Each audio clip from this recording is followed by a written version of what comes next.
Hello বন্ধুরা, high. কেমন আছো সবাই? শুভ সম্ভার জানিয়ে আজকে একটা আমি ভিন্ন ধরনের ভিন্ন দুই ধরনের ভর্তা রেসিপি তোমাদের সাথে শেয়ার করলাম। স্ট্যান্ডিং রেসিপি, যেটা সবাই বানাচ্ছে এই শীতে শীতে। সকালবেলা এই গরম গরম ভাতের সাথে এই ভর্তাগুলো থাকলে জাস্ট জমে যাবে। মাছ মাংস আর কিছু দরকার পড়বে না। অফিস টাইম বা কাজের সময় যাদের হাতে খুবই কম, তারা এই রকমই ভর্তা বাড়িতে বানিয়ে খেও। দারুণ খেতে, সবাইয়ের খুব পছন্দ, সবাইয়ের খুব ফেভারেট এই ভর্তা রেসিপি। সবাই বানাচ্ছে, তাই আমিও একবার ট্রাই করলাম। চলো বন্ধুরা, দেখে নেওয়া যাক আমি আজকে কি বানাচ্ছি। বেগুন ভর্তা, যাতে আমরা বাঙালিরা বলি সব বেগুন মাখা আর শিম মাখা। শিম ভাতে দেওয়া যায় আর বেগুনও ভাতে দেওয়া যায়, কিন্তু এটা একটু অন্য ধরনের। আমি ভর্তাটা বানিয়ে দেখাচ্ছি, মাখাটা বানিয়ে দেখাচ্ছি। তোমরা পুরো ভিডিওটা দেখো, তোমাদের সত্যি খুব ভালো লাগবে। আর সময় হাতে কম থাকলে এইরকমই বাড়িতে ট্রাই করতে পারো। আমি আজকে প্রেশার কুকারে একটা বেগুন, দুটো পেঁয়াজ, একটা টমেটো, দুটো কাঁচা লঙ্কা, 3-4টের মতন রসুন কোয়া আর ভালো করে ধুয়ে কেটে আমি প্রেশার কুকারে দিয়ে দুটো মতন সিটি মারবো। দিয়েছি দুটো আলু দিয়েছি বেগুনের সাথে।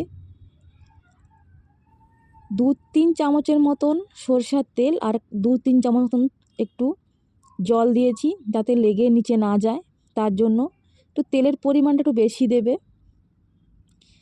যাতে নিচে না লেগে যায়। দিয়ে আমি প্রেসার কুকারে দুটো সিটি মেরে দিয়েছি। দুটো সিটি মারার পরে দেখো পুরো সেদ্ধ হয়ে গেছে, আলু বেগুন সব একসাথে সেদ্ধ হয়ে গেছে। এবার একটা কড়াইতে আমি তেল গরম করে 5-7টার মতন শুকনো লঙ্কা আর তেল দিয়ে ভেজে নিয়েছি।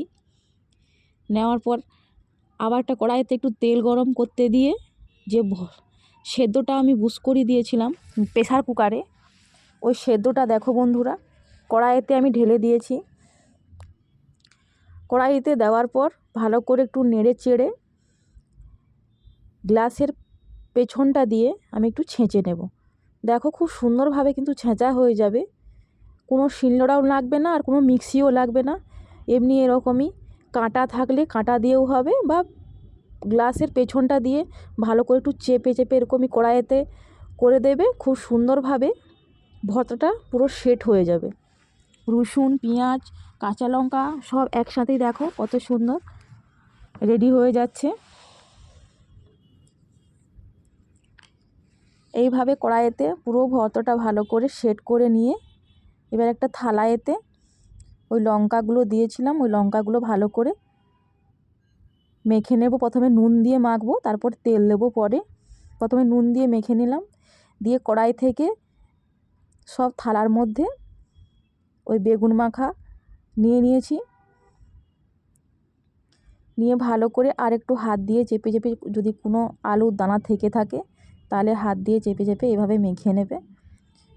শুকনো লঙ্কা, কাঁচা লঙ্কা, কাঁচা পেঁয়াজ আর ধনেপাতা আর কাঁচা সরষের তেল এই বেগুন ভর্তার সঙ্গে যা গরম গরম ভাতের সাথে জমে যাবে পুরো। কোনো মাছ মাংস ডিম কোনো দরকার নেই। এই শীতে শীতে এই রকমই ভাত সবাইয়ের খুব ভালো লাগে নিশ্চয়ই। আমারও তো খুব ভালো লাগে, ফেভারিট আমার মাখা ভাজা। আমার মাছ মাংস আমার কিছু অতটা ভালো লাগে না। আমি এই ভাজা দিয়েই বেশিরভাগ সময় ভাজা দিয়েই ভাত খাই।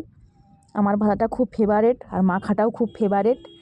টমেটো মাখা হোক, বেগুন মাখা হোক, শিম মাখা হোক, কুমড়ো মাখা হোক, যাই হোক না কেন আমার বেশ ভালোই লাগে।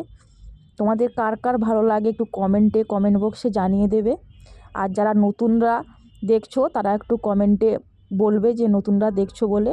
আর যারা নতুন নতুন আছো বন্ধু, তারা আমার সাথে যদি বন্ধুত্ব হতে চাও তাহলে আমার চ্যানেলটা সাবস্ক্রাইবার করে দেবে, যাতে নতুন নতুন রেসিপি আমি তোমাদের সাথে শেয়ার করতে পারি আর তোমরাও দেখতে পারো।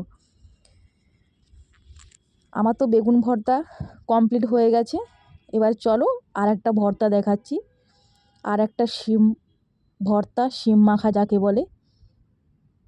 শিমটা এইভাবে দুভাগ করে কেটে নেব আমি ভালো করে, দুভাগ। কারণ এক ভাগ করে গোটা গোটা রেখে দিলে যদি কোনো পোকা থাকে ভেতরে আমি দেখতে পাবো না, তার জন্য হাফ হাফ করে কেটে নেব, যাতে পোকা টোকা যদি কোনো থাকে দেখতে পেয়ে যাব। এই জন্য দুভাগ করে কেটে নিয়েছি। নেওয়ার পর ভালো করে ধুয়ে আমি সেদ্ধ করতে বসিয়ে দেব। এমনি নর্মাল সেদ্ধ করতে বসাবে, কোনো নুন বা হলুদ দেওয়ার দরকার নেই। সেদ্ধটা আমার হয়ে গেছে, আমি একটা ঝুড়িতে ঢেলে নেব। দিয়ে এরপর আবার একটা কড়াইতে তেল গরম করতে দিয়ে আমি 5-7টার মতন শুকনো লঙ্কা ভেজে নেব। নেওয়ার পর এই কড়াইতে পেঁয়াজ কুচি আর 3-4টার মতন রসুন কুচি দিয়ে ভালো করে তেল দিয়ে ভেজে নেব।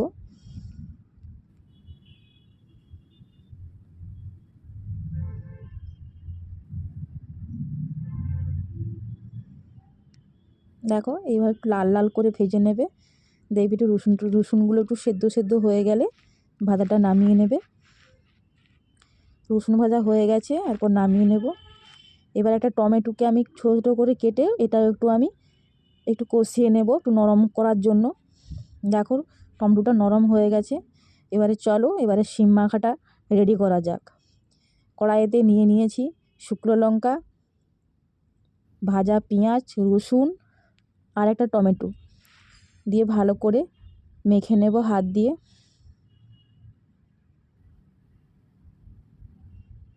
দেখো কত সুন্দর দেখতে লাগছে, তাহলে খেতে কত সুন্দর লাগবে।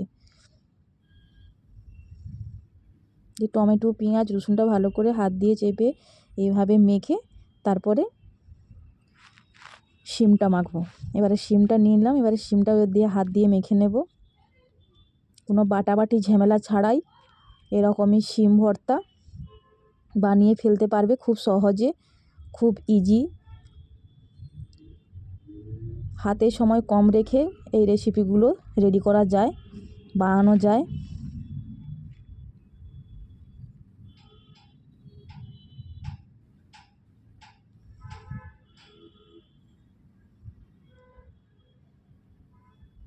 দেখো এরপর এবারে মাখা হয়ে যাবার পর আমি উপর থেকে এবার একটু তেল আর ধনে পাতা নিয়ে নেব।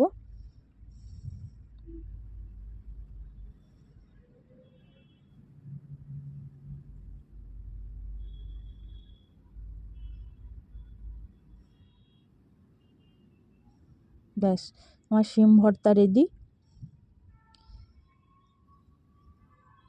চলো এবার একটা প্লেটে করে আমি নিয়ে নেব শিম মাখা।